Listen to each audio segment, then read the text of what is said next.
Is thinking and working politically getting some traction?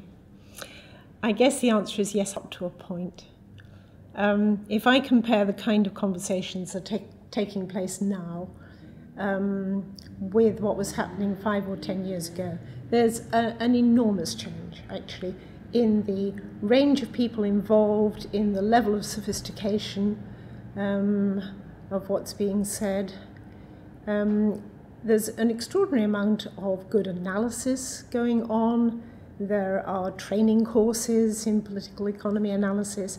If you think 10 years ago, politics and political economy were really not in the donor vocabulary at all. So to that extent, things have changed quite substantially. But if you ask whether thinking and working politically has really made a difference to mainstream donor practice, I would say no. I think it's made a difference at the margins, and I think there's probably more work going on under the radar than people are aware of. But what I think has happened is that people have recognized the need to understand political context and political process, and they therefore do analysis, but they then try to bolt that onto conventional donor practice. And that is why people say, so what? We've done the analysis, it doesn't help us to do our jobs on Monday morning. And that's actually true if you don't reconceptualize the job you're trying to do. I mean, people will tell you about all sorts of problems with the political economy incentives they face as donor staff. And those are real.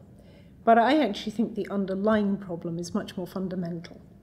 And it is that if donors really came to terms with the fact that development is a locally driven political process, very unpredictable, very complex, playing out over time, and that as outsiders, there's a real limit to the influence that they can have on these processes.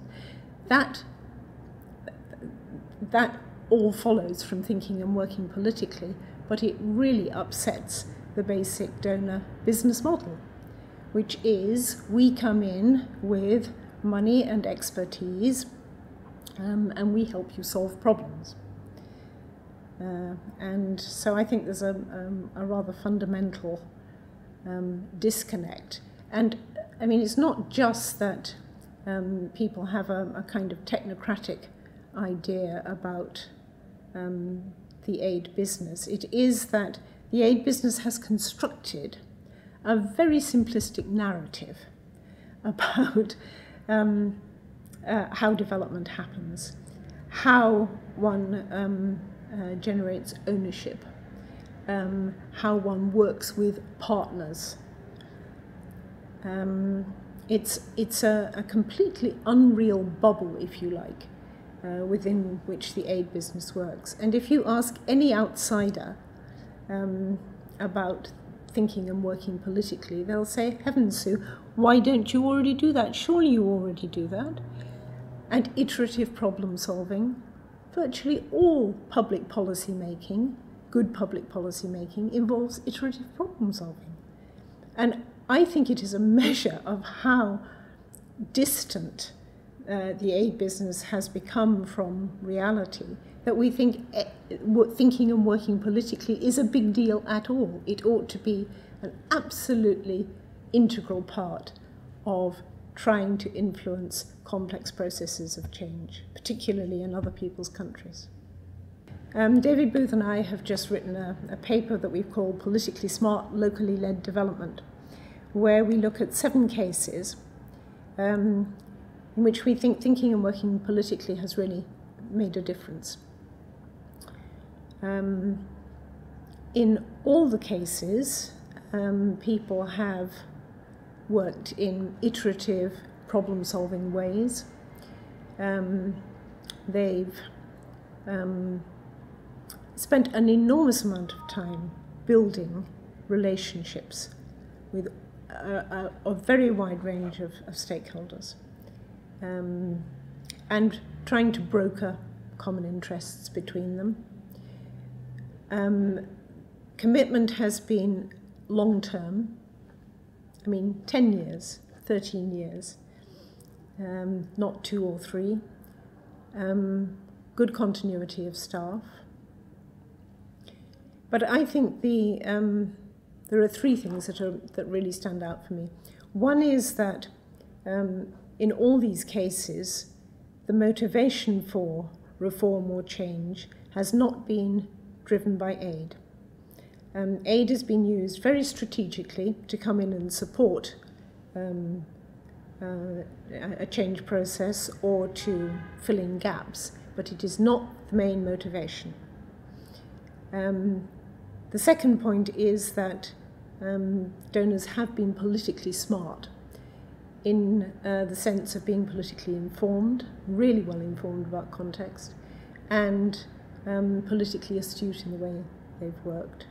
And the last and probably the most important is that the processes have been locally led, which means that they've addressed issues that have real local salience, and that they've been led by people with skin in the game, people who have some credibility, people who understand the political networks they're operating in.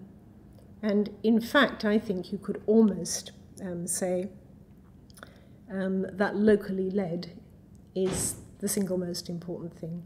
If you took that seriously, all the other things would follow. Well, I think that this is a very familiar story.